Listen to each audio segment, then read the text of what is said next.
البدع والأهواء، أهل البدع العقائدية وأهل البدع السياسية. أنا أقول بيننا وبينكم السلف، بيننا وبينكم الكتب، كان فيقول البدع بيننا وبينكم. Inilah ya ikhwan tata cara di dalam mensikapi perselisihannya para ulama. Maka pertama, kalau menghadapi perselisihan, kewajiban pertama kali adalah nasoha nafsah, kita harus jujur. Dalam mencari pendapatnya para ulama, paling utama, paling pertama, kita pertama kali harus jujur. Harus nusah, harus nasih terhadap diri kita sendiri.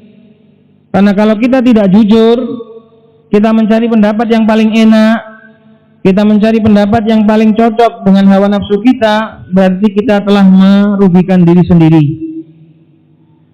Maka paling pertama kita harus jujur, meneliti pendapatnya para ulama itu untuk mencari tahu mana yang paling benar.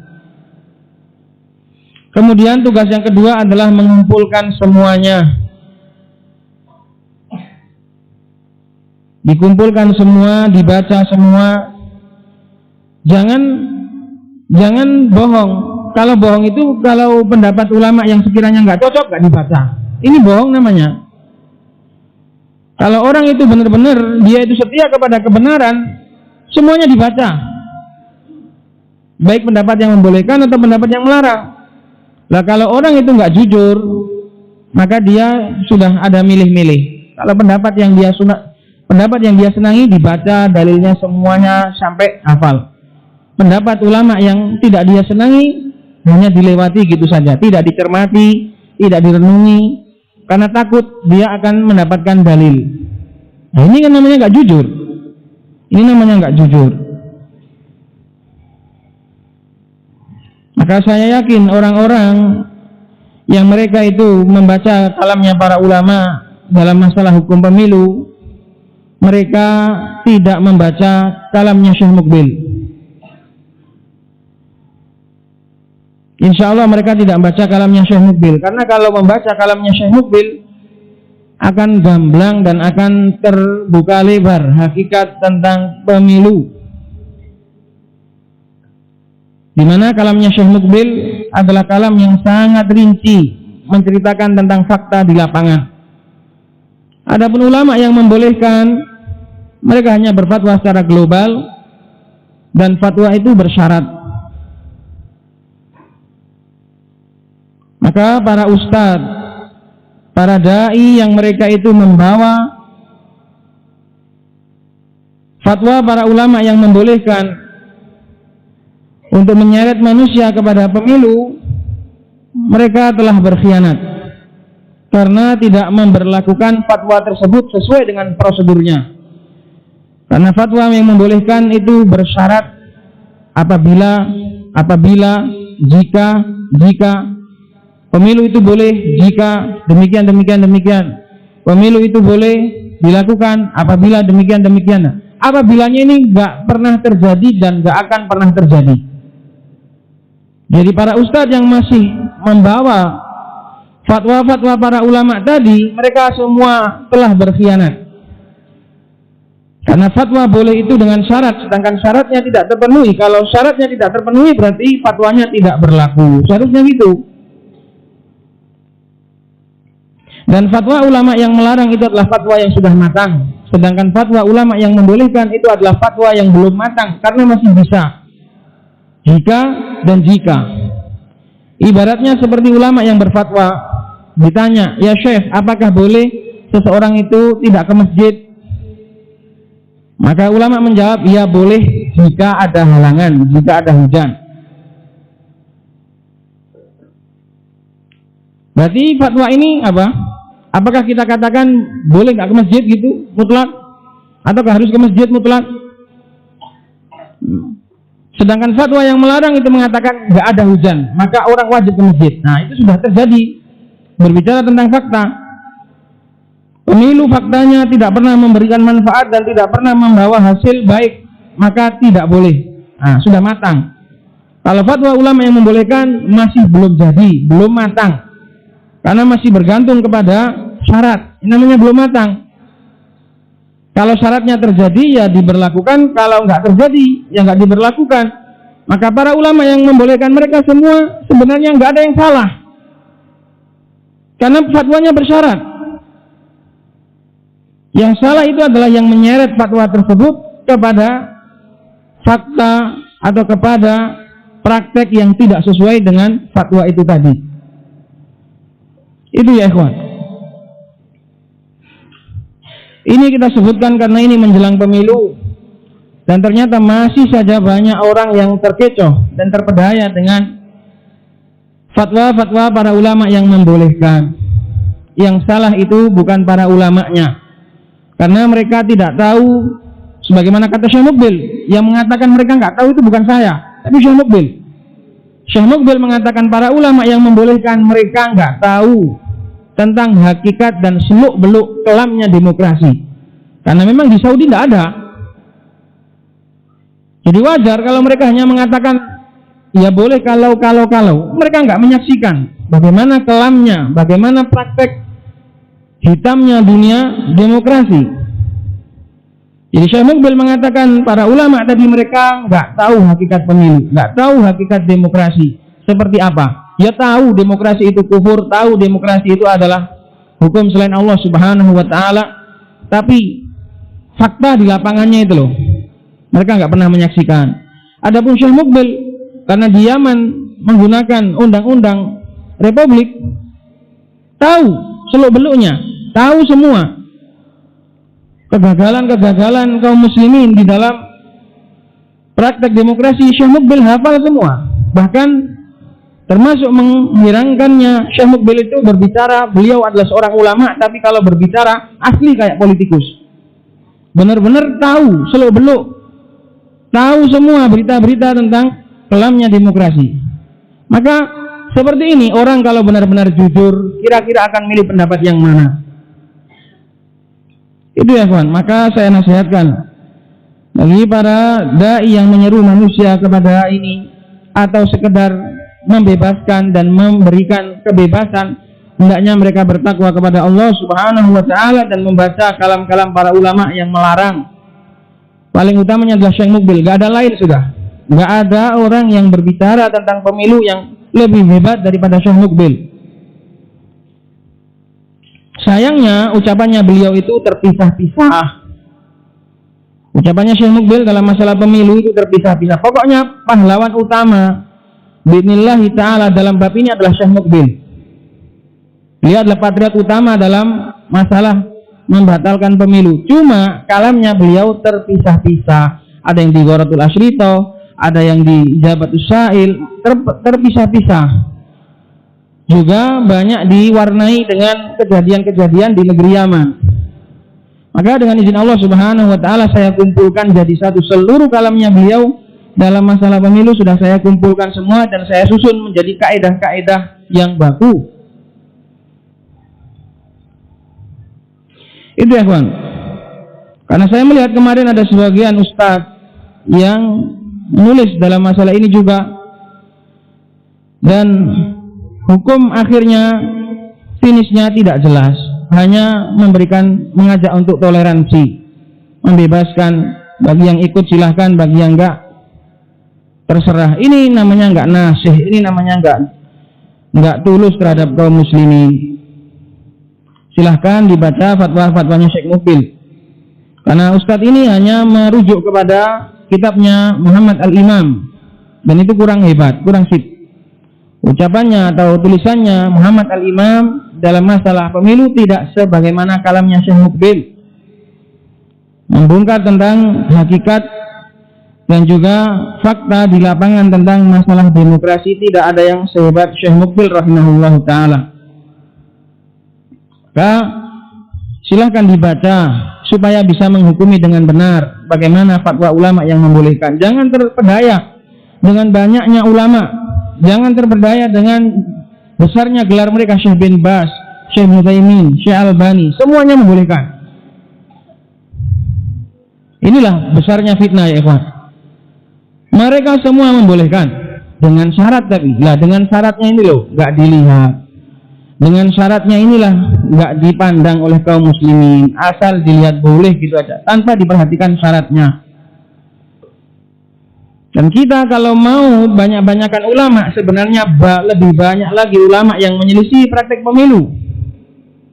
Karena yang menyelisih praktek pemilu itu adalah seluruh ulama salaf.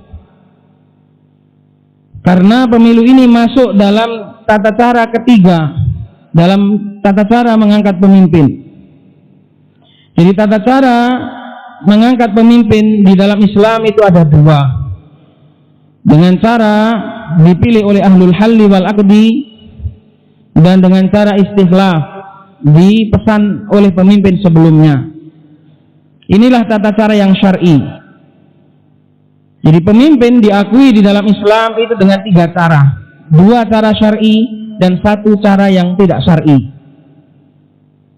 Mahfum ikhwan? Tata cara mengangkat pemimpin di dalam Islam atau terangkatnya pemimpin di dalam Islam itu hanya tetap dengan tiga cara.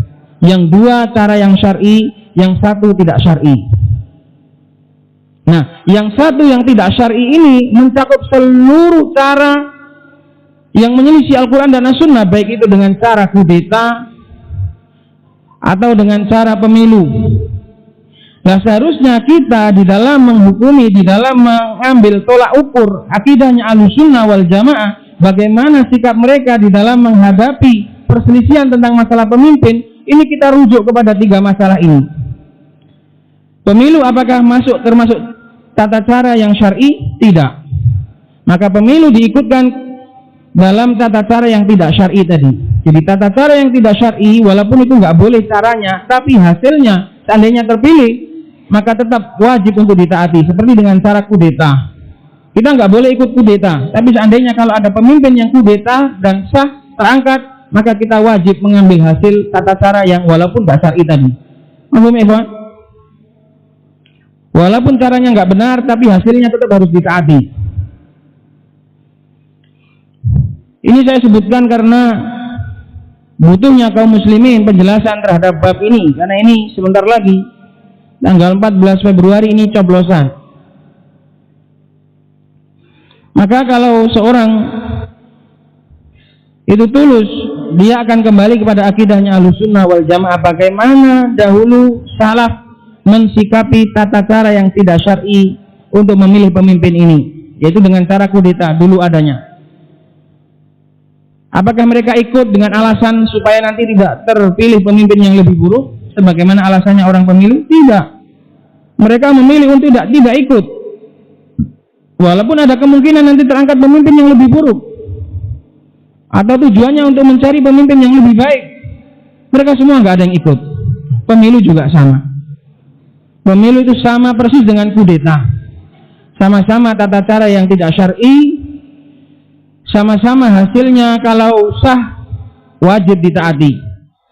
Bahkan kalau kita bandingkan, pemilu itu jauh lebih buruk daripada kudeta. Banyak sekali alasannya. Pemilu dilakukan setiap 5 tahun. Kudeta nggak mesti dilakukan dalam jangka tahunan.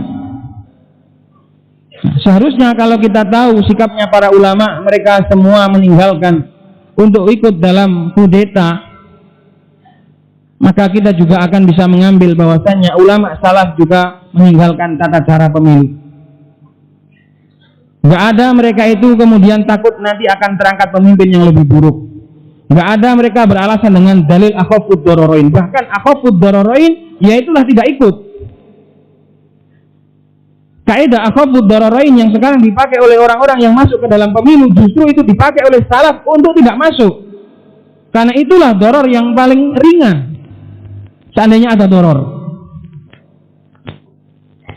Ini yang menjadi pokoknya pemilu itu sepenuhnya menyelisih terhadap akidah Ahlussunnah wal Jamaah terkait penguasa. Juga akidah Ahlussunnah wal Jamaah terkait penguasa itu sabar, tidak mengganti-ganti, tidak ada keinginan untuk mengganti-ganti. Sedangkan pemilu itu bukan memilih, bukan upaya untuk mencari pemimpin yang baik, bukan. Pemilu itu sepenuhnya adalah faudo, kerusuhan. Kata Syekh Mukbil rahimahullah ta'ala, pemilu itu adalah kerusuhan. Dia bukanlah cara untuk mewujudkan pemimpin, bukan cara untuk mencari pemimpin, bukan. Pemilu itu murni faudo, kerusuhan, kekonyolan, pembodohan, dan lain sebagainya. Itu ya kawan. Jadi jangan terpedaya dengan banyaknya fatwa ulama. Kalau kita mau banyakkan salaf.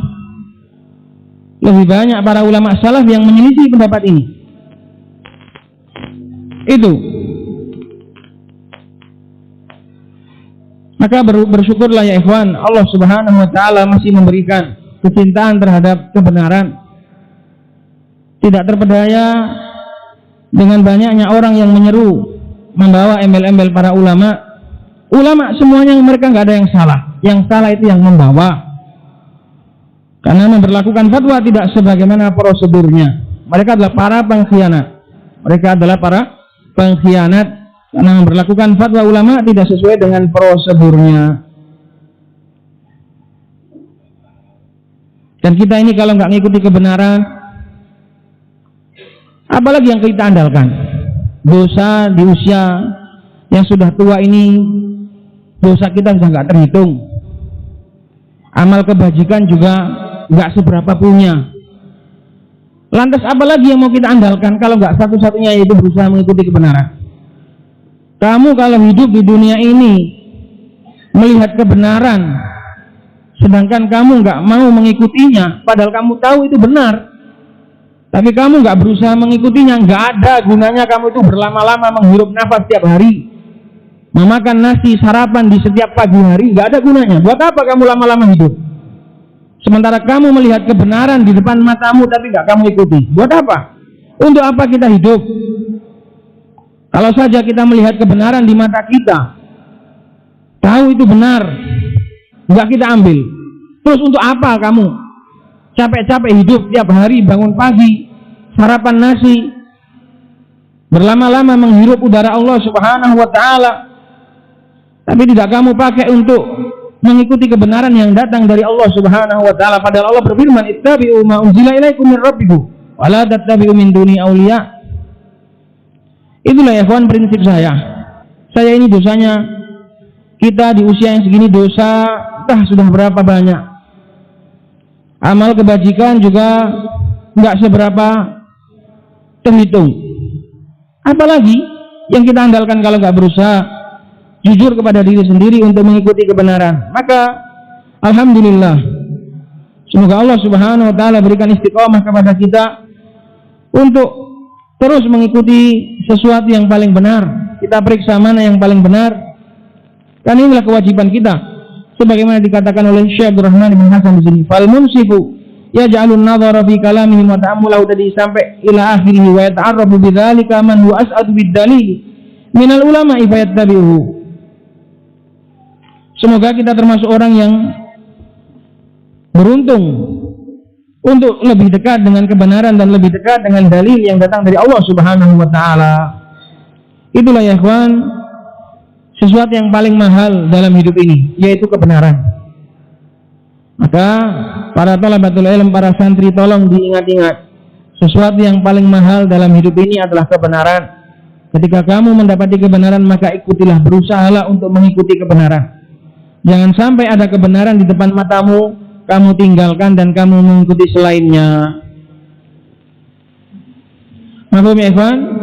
Bagaimana tata cara mensikapi perselisihannya para ulama? Jadi besok-besok kalau kamu mendapati masalah khilaf, hendaknya memeriksa dengan benar. Dan masalah itu dilihat kadar bahayanya. Kalau masalah-masalah ibadah, masalah-masalah fiqhiyah, ini masih gampang, karena perbedaan pendapat di situ nggak menjadikan orang sesat. Tapi masalah pemilu ini kita melihat sendiri, orang-orang yang salah di dalamnya nggak kok terus biasa jadi sesat, karena akan hanyut dan tenggelam di dalam dosa. Ini masalahnya. Ini kenapa kok kita itu ngotot? Karena sebagian ustadz tadi, Abu Ubaidah Yusuf, mengatakan bersikaplah dewasa dalam menghadapi perselisihan, katanya. Kok seakan-akan kita yang ngotot ini nggak dewasa. Kita itu ngotot itu karena sayang terhadap kaum muslimin. Ya kalau perselisihan masalah sekedar hanya sedekap setelah dalam masalah itidal, apakah lepas tangan itu gampang, masalah itu nggak menjadikan orang sesat. Tapi kalau orang ikut pemilu ini jadi sesat. Dia akhirnya hanyut di dalam berita-berita dusta, hanyut di dalam sandiwara politik, kemudian hanyut dalam perkara-perkara yang lain. Maka bukan termasuk nasihat kalau kita itu bersikap bebas, membebaskan orang. Ini enggak. Ini justru bukan kedewasaan.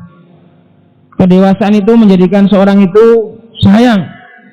Kedewasaan menjadikan seorang itu kasihan terhadap kaum muslimin kalau mereka hanyut dan tenggelam di dalam perkara-perkara dosa dan mukhalafat.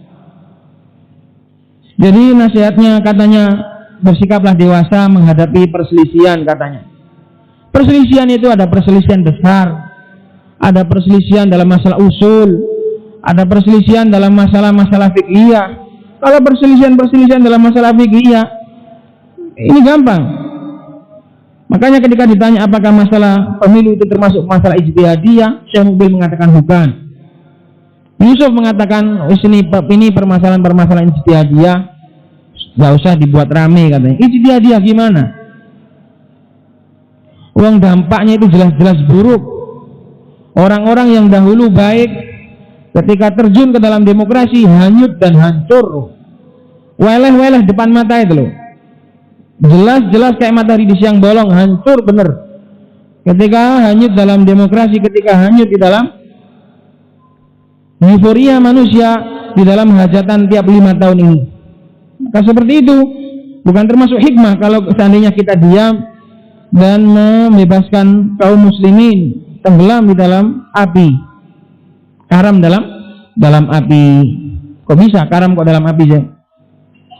Api itu kan membakar, ini kok malah karam dalam api.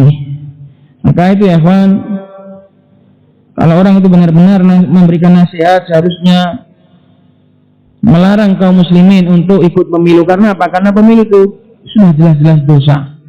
Sedangkan manfaat yang diharap itu masih sebatas angan-angan. Maka nggak mungkin kaidah agama membolehkan seseorang untuk menerjang sesuatu yang jelas-jelas dosa hanya alasannya karena angan-angan. Ini nggak mungkin. Al yakinu la yazilu bisyak. Yakin itu nggak mungkin bergeser dengan keraguan. Syak saja nggak bisa menggeser yakin, apalagi waham. Pokoknya nggak ada. Semua kaidah membatalkan. Tapi karena hawa nafsu ya ikhwan, jadi akhirnya orang lebih milih. Enak memang ikut pemilu. Waktunya orang bicara masalah Prabowo Gibran ikut, Ganjar sama Mahfud ikut. Satunya lagi siapa? Anies bin Muhaimin ikut. Oh enak aja nih. Apalagi menyaksikan debat. Zaman sekarang caleg presiden malah disuruh debat. Wes pokoknya hancur. Seru memang. Itu memang ajang perjudian. Ya memang seru. Kayak Piala Dunia gitu. Nih apa namanya Piala Dunia kan? Hawane kudu melok ae. Iya toh? Mana. Ya bodoh. Nek ana pemilu wong tuwek-tuwek ya seneng ngono ku. Memang enak. Tapi itulah ya ikhwan, sistem demokrasi nggak boleh didatangi. Jadi penyakitnya anak-anak itu Piala Dunia. Nek penyakitnya wong tuwek-tuwek pemilu. Seweneng pokoknya nyimak berita antara Prabowo Gibran sampai Ganjar Mahfud sampai Anies Muhaimin itu pol senengnya pokoknya. Orang tua-tua itu. Maka ikhwan hati-hati. Semoga nasihat ini bermanfaat bagi kita semua. Subhanakallahumma wa bihamdik, asyhadu an la ilaha illa anta, astaghfiruka wa atubu ilaik.